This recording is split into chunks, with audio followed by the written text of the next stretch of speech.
IIT NEET 2025 ఫలితాల్లో అత్యుత్తమ ఫలితాలు సాధించి చరిత్ర సృష్టించిన ఆల్ఫోర్డ్స్ లాంగ్ టర్మ్ అడ్మిషన్లు జరుగుతున్నవి. వివరాలకు సంప్రదించండి ఆల్ఫోర్డ్స్ ఐఐటి నీట్ అకాడమీ.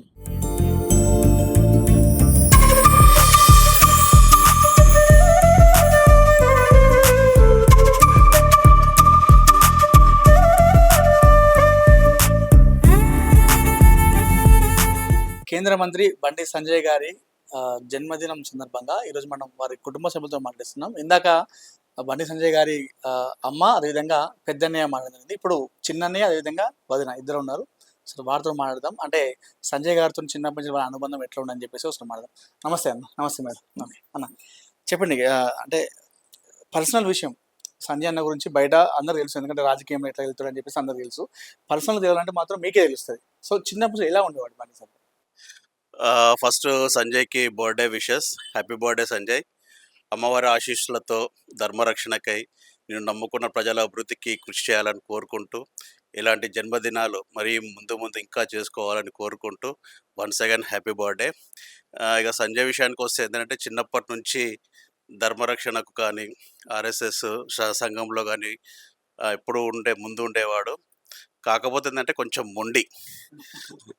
మాతో వండుకుంటూ మేము ఏం చెప్పినా కానీ సరే అనుకుంటూ తన వేలో తను చేసుకుంటే వెళ్ళేవాడు అన్నట్టు. సో తనకును మాకు జస్ట్ 2 years డిఫరెన్సే కాబట్టి మాతోనే ఎక్కువ ఉంటుండే. అందరం కలిసి స్కూల్కి వెళ్ళడము అలా చేసేవాళ్ళం అన్నట్టు. ఏదైనా కానీ చెప్పడు, చేసిన తర్వాత ఈ పని అయిందన్న ఇది అని చెప్పేసి మా ఇంట్లో చెప్తుండే అన్నట్టు. కొన్ని సందర్భాలలో ఏంటంటే సంజయ్ గురించి ఇంటికి వచ్చేంత వరకు టెన్షనే ఉంటుండే, ఎక్కడ ఏం గొడవ చేసి ఏం చేస్తాడు అని చెప్పేసి. ఎందుకంటే ఆర్ఎస్ఎస్లో తర్వాత సంఘంలో కానీ లేకుంటే ఏబీపీలో కానీ చాలా యాక్టివ్గా ఉంటుండే అన్నట్టు. అందు గురించి అని చెప్పేసి బయట గొడవలైనా కానీ కొంచెం ఇబ్బంది ఉంటుండే అన్నట్టు.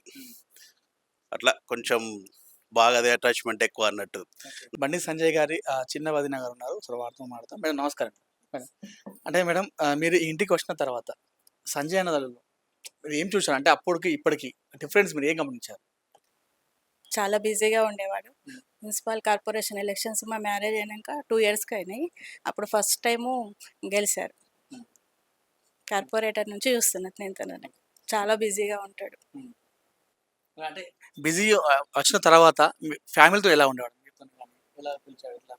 చాలా బాగుంటాడండి.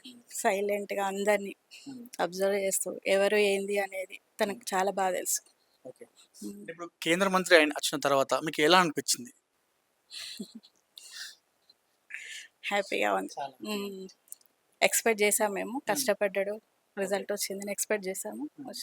అంటే మీరు అనుకున్నారా కొత్తగా వచ్చినప్పుడు ఏదో ఒక రోజు ఖచ్చితంగా ఈ స్థాయికి వస్తాడు అనే కష్టం? తప్పకుండా అనుకున్నామండి. చాలా కష్టపడ్డాడు. Happy birthday Sanjay. ఇంకా నువ్వు పైకి రావాలని మనస్ఫూర్తిగా కోరుకుంటున్నాం.